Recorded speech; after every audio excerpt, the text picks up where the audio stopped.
Hi everyone. So last time we defined the tensor product of two modules.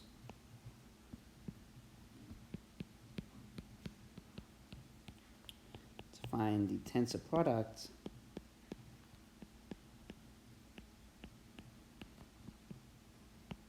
m times n of two modules m and n. So the tensor product is generated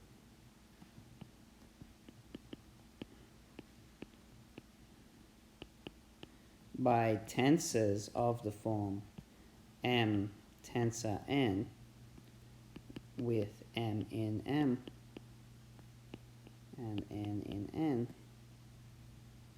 And these tensors satisfy a few rules.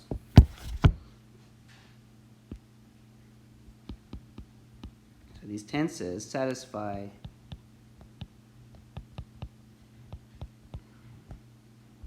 the following rules. First of all, m1 plus m2 tensor n equals m1 tensor n plus m2 tensor n.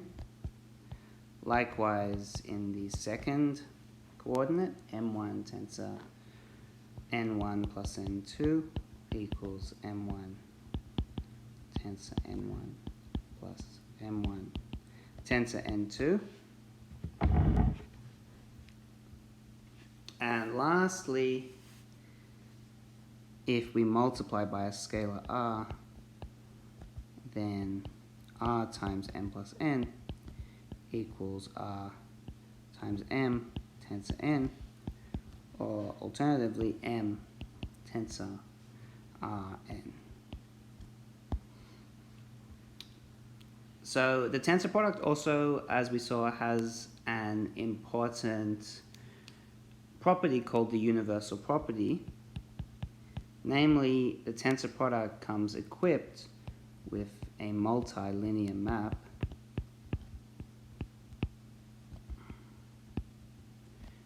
G from m plus n to the tensor product m times n.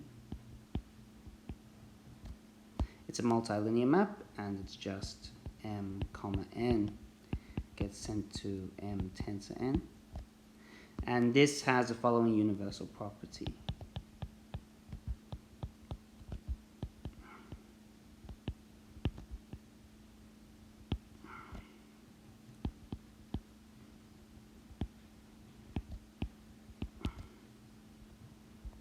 So the universal property tells us that any multilinear map from m plus n has to factor through the tensor product.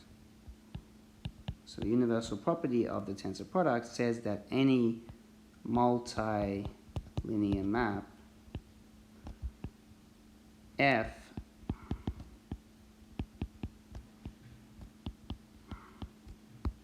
factors through the tensor product, i.e. there exists some f prime from the tensor product to P with the following diagram being commutative. So we can factor the original multilinear map through the tensor product. So G here is the map above, the multilinear map that from m plus n to the tensor product that's just given by tensoring m and n together. Okay, so this universal property, as we saw, was very useful, and in the previous lecture we used this to show that the tensor product has lots of nice properties.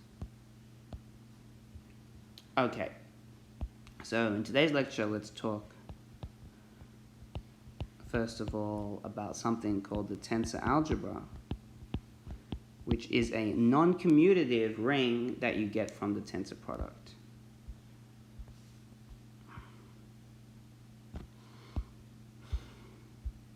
So we're going to be primarily interested from now on in self-tensor products.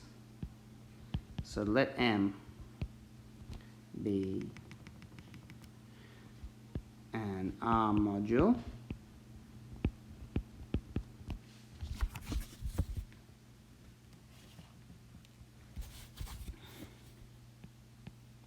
set T and M defined to be the n times tensor product of M with itself.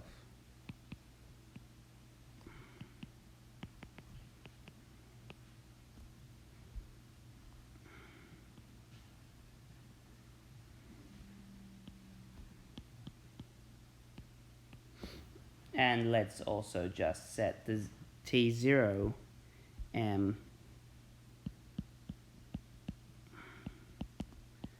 to just be R.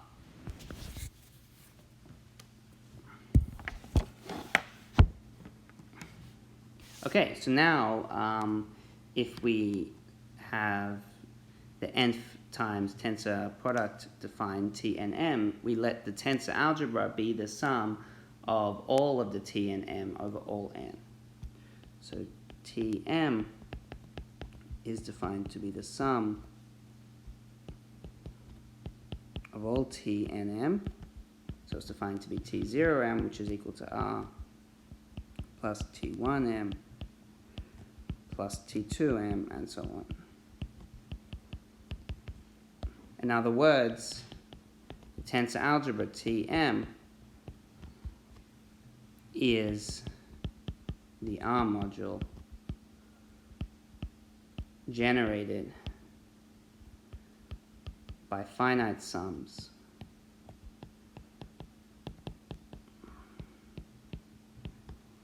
x1 plus x2 plus xl, where all the xi's are in where each xi is in some tensor power Tnm, let's say Tim rather.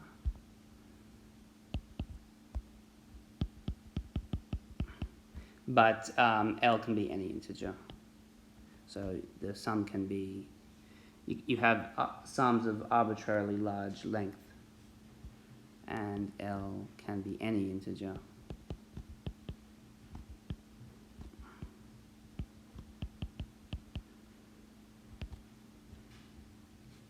Okay, so now we can define a non-commutative multiplication operation on the tensor algebra. So I should say Tm is called the tensor algebra.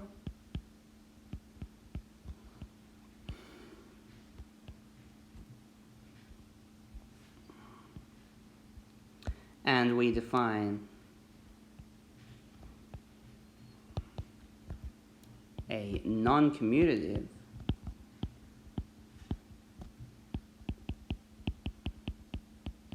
multiplication operation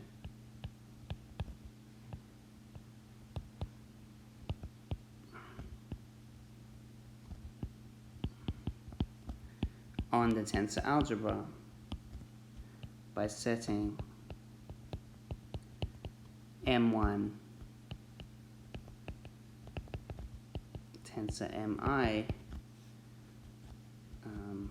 so this would be some element in Tim, tensor M1 prime, tensor Mj prime, an element in Tjm. So define an operation which I'm going to write itself as tensor on Tm that will say that the product of an element in Tim with some element in Tjm is defined to be just the tensor product M1 tensor Mi tensor M1 prime tensor Mj prime in Ti plus Jm. And here all my elements M1, Mi, M1 prime up to Mj prime are in M. So here I've defined the multiplication operation between an element in Tim and some element in Tjm. We just extend this to all elements in the tensor algebra by distributivity. So all elements in a tensor algebra are sums of elements in pieces Tim, and we can just extend this definition to sums by the distributive laws. So we extend the multiplication operation to an operation, so to an operator tensor M. Sorry, so I should write it like this. We extend this to an operator tensor from the whole tensor algebra, from pairs of elements in the whole tensor algebra to the tensor algebra by the distributive law. So we've got it defined on each piece, Tim and Tjm, and then we just define it on sums through the distributive laws. So we define that x times y plus z is x times y plus x times z, and x plus y times z is x times z plus y times z. Okay, so this operation makes the tensor algebra into a non-commutative ring.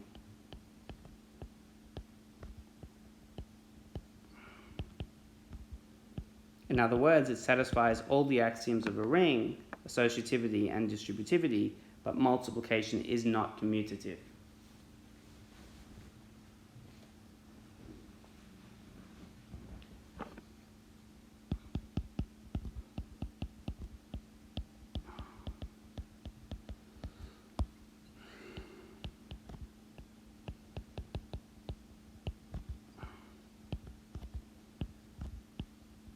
So it satisfies all the axioms of the ring, namely associativity and distributivity,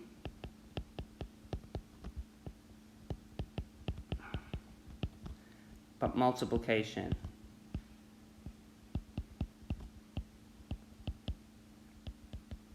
is not commutative.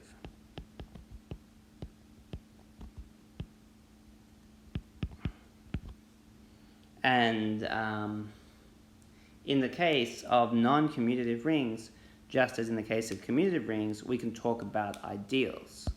But we would have different notions of ideals. So an ideal should be a subgroup under the operation of addition, which is closed under multiplication by scalars. But for a non-commutative ring, you have to specify whether or not it should be closed under multiplication on the left or on the right. But in our case, we're only interested in cases where it's closed under multiplication by either side. So a subgroup under plus, so let me say an abelian subgroup, I of the non-commutative ring Tm is called a two-sided ideal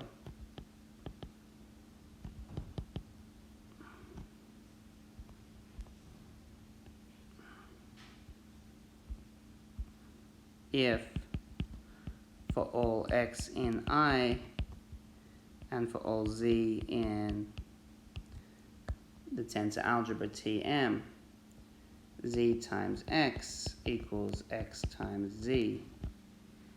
Sorry, they're not equal. If for all x in I and for all z in Tm, then x times z is still in I, and x times z on the right is also still in I. So z times x is in I, and x times z is also in I. So it's a two-sided ideal if for all elements in the subgroup and all z in the bigger, larger ring, multiplying the element on either the left or the right keeps me in I. Okay, so that's the definition of a two-sided ideal.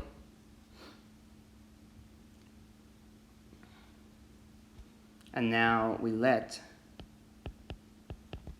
AM in Tm be the following two-sided ideal. So we let AM be the two-sided ideal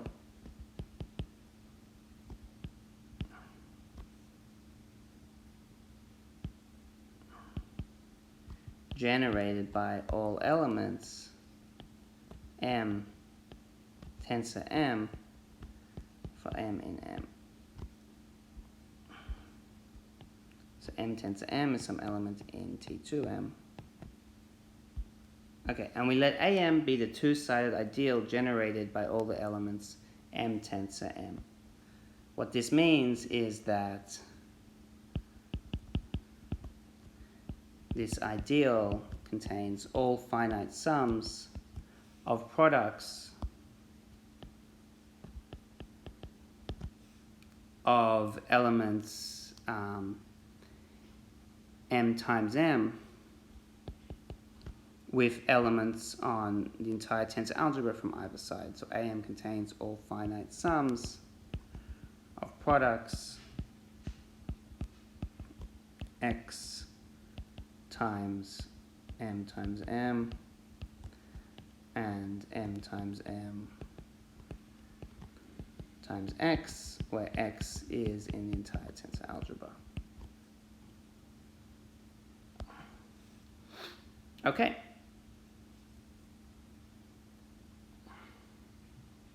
So then this gives us a ideal, and in particular it's an R submodule.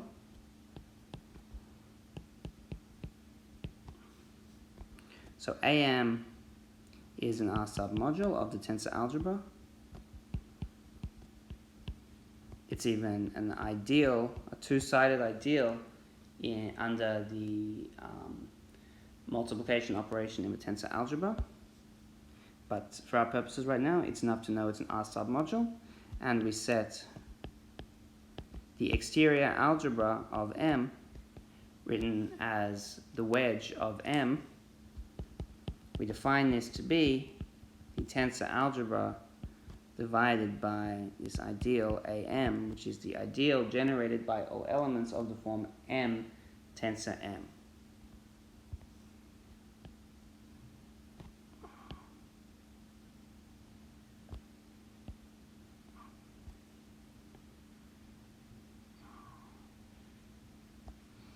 Okay, so this is called the exterior algebra. Okay, so try to get a handle on what the exterior algebra means.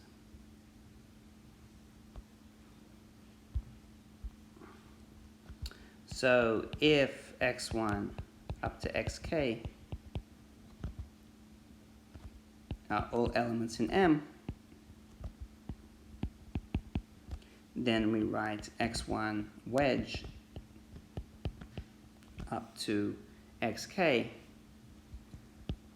for the equivalence class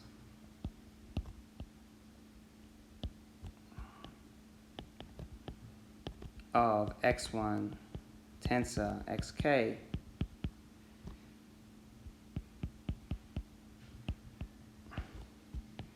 in the tensor algebra modulo the two-sided ideal AM.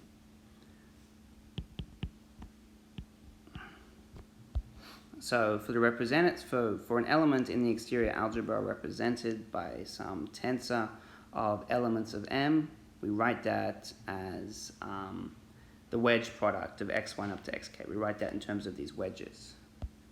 Okay? So now we set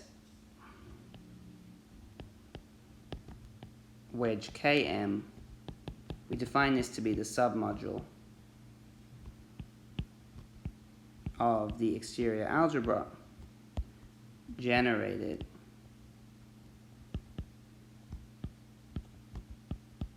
by wedges of k elements. So the kth wedge Km, is defined to be the submodule generated by wedging k elements of M.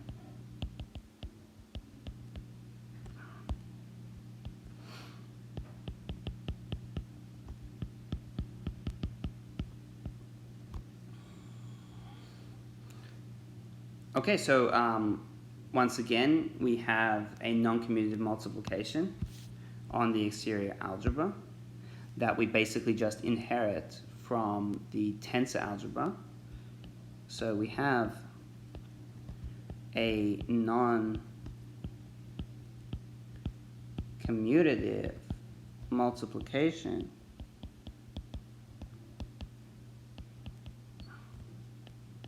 on the exterior algebra written as wedge and defined by M1 wedge Mi wedge M1 prime up to Mj prime. This is just defined to be, so this would be some element in wedge IM. This would be some element in wedge JM. And then it's just defined to be the wedge of M1 up to Mi, wedge M1 prime up to Mj prime. And this lies in the I plus jth wedge of M. Here the M, the elements M1 up to Mi, M1 prime up to Mj prime are all in M. And we extend this via distributivity to all of the exterior algebra.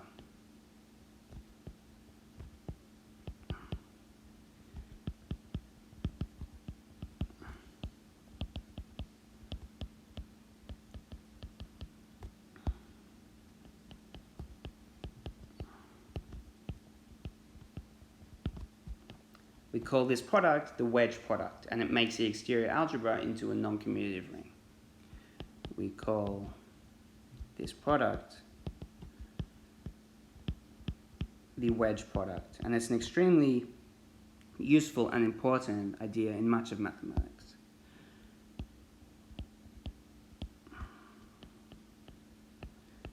So if you take more math courses beyond this, if you take more advanced courses, you'll almost certainly encounter many different useful, important aspects of this wedge product. Turns out to be a very useful idea. Okay, so this has all been very abstract so far. Let me hopefully make it a little bit more down to earth by giving some examples of basic properties that we have. So let's start with a simple proposition. First of all, let's show that the wedge product, well, it's not commutative, but it's in fact kind of the opposite. It's anticommutative on simple tensors. So the wedge product is anticommutative on simple tensors, i.e., so the wedge product is anticommutative on simple tensors,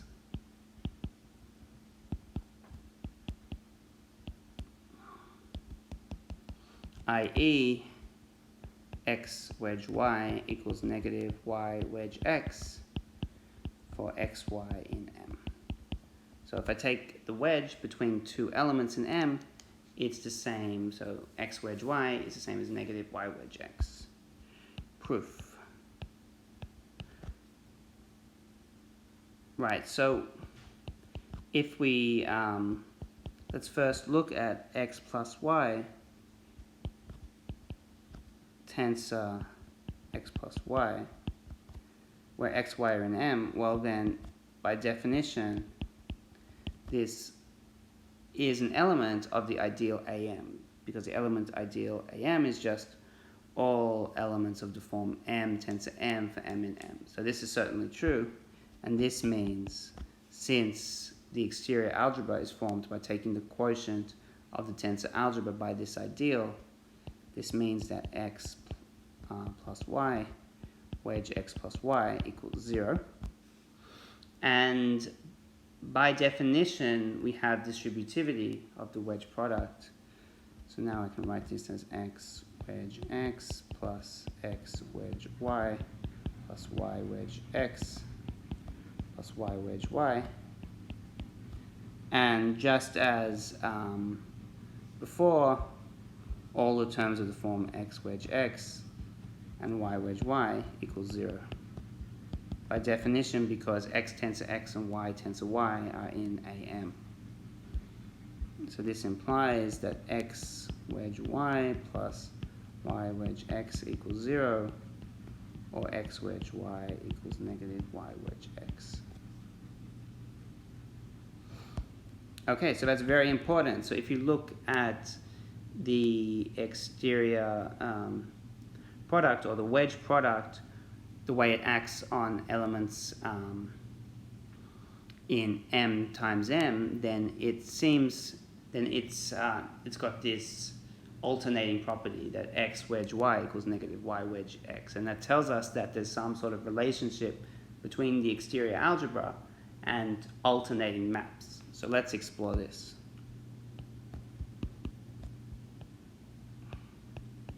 So suppose, I'm going to move this up. Suppose we have some multilinear alternating map, M plus M to N. Suppose this is a multilinear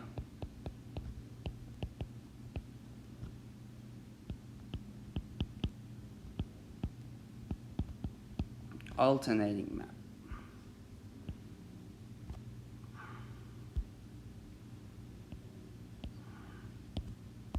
Okay, then by the universal property of the tensor product, since it's multilinear map, it has to factor through the tensor product M times M. So by the universal property of the tensor product,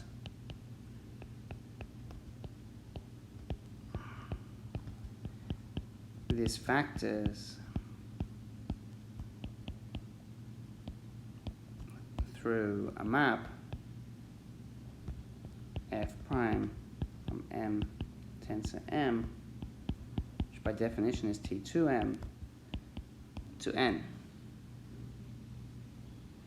And namely, so f prime of M1 tensor M2 is just defined to be f of M1 M2.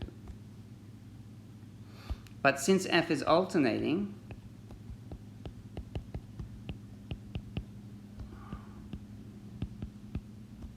then f of M comma M equals 0. So f prime M tensor M equals 0 for all M in M.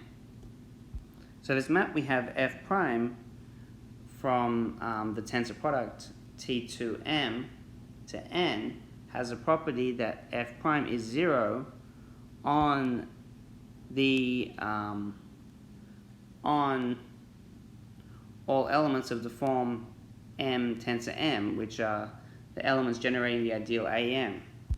So this implies that f prime factors through a map not just from the tensor product but from the second exterior power. So f prime factors through a map, let's call it f hat from wedge 2m to n, just given by f prime m1 wedge m2 equals f m1 m2. So if we start with a multilinear alternating map, then it has to factor through not just the tensor algebra T2m,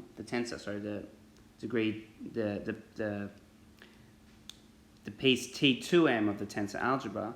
Not only does it have to factor through that, through m times m, it has to actually factor through wedge 2m, because it's alternating, which means that the map has to be 0 on tensors of the form m times m. Okay, and the same thing works if we take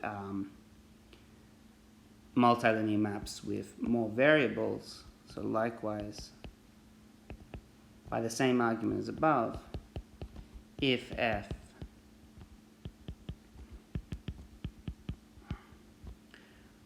if we have a map, a multilinear map from k copies of m to n, so if f is an alternating k multilinear map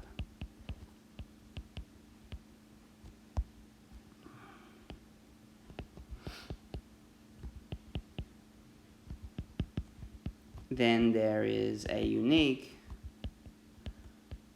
modular homomorphism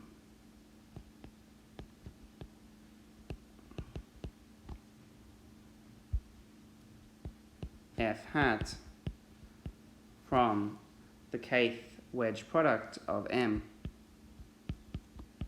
to m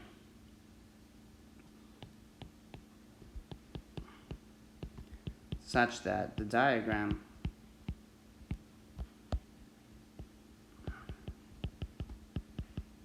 so I can factor my map f through the kth exterior product. Here I had n, sorry, the target should be n. Then I have the map km, so this is the map G, where G m1 mk equals m1 wedge mk, and this is f hat. So this is a commutative diagram. So any multilinear map factors, which is any multilinear alternating map factors through the wedge product, and the factorization f hat is just given by f hat m1 wedge mk is f of m1 mk. And for it to be well defined, you need that f is alternating.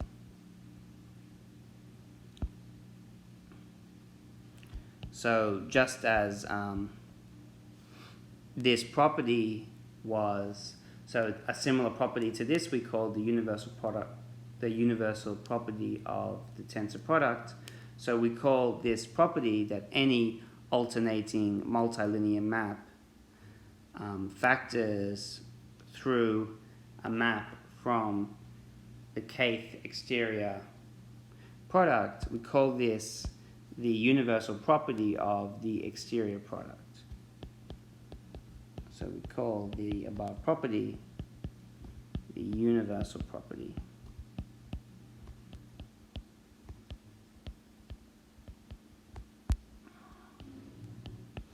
of the exterior product.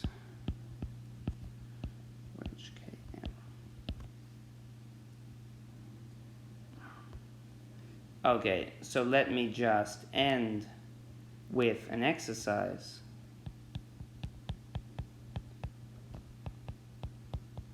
So example/exercise.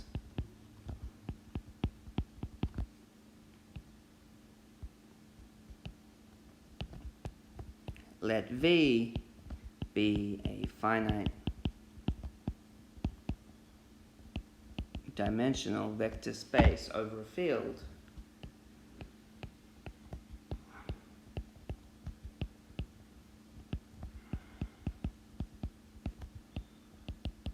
with basis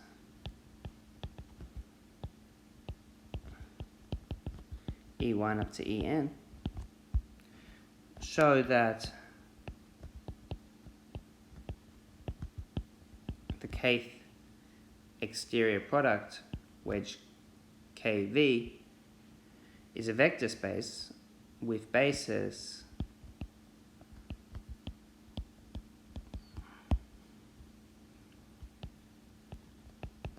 EI1, wedge EI2, wedge EIK for indices I1 up to IK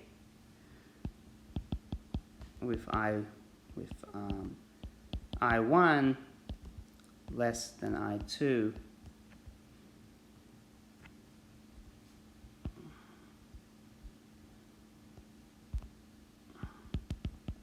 less than IK.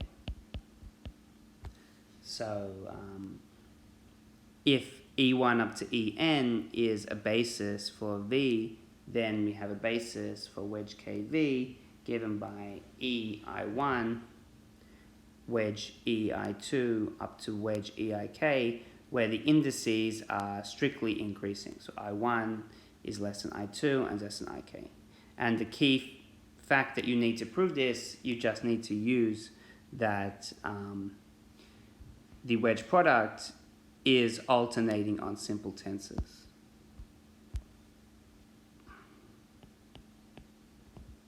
So use that this is the wedge product is alternating on simple tensors.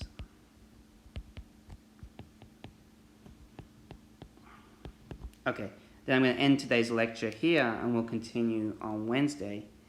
All right.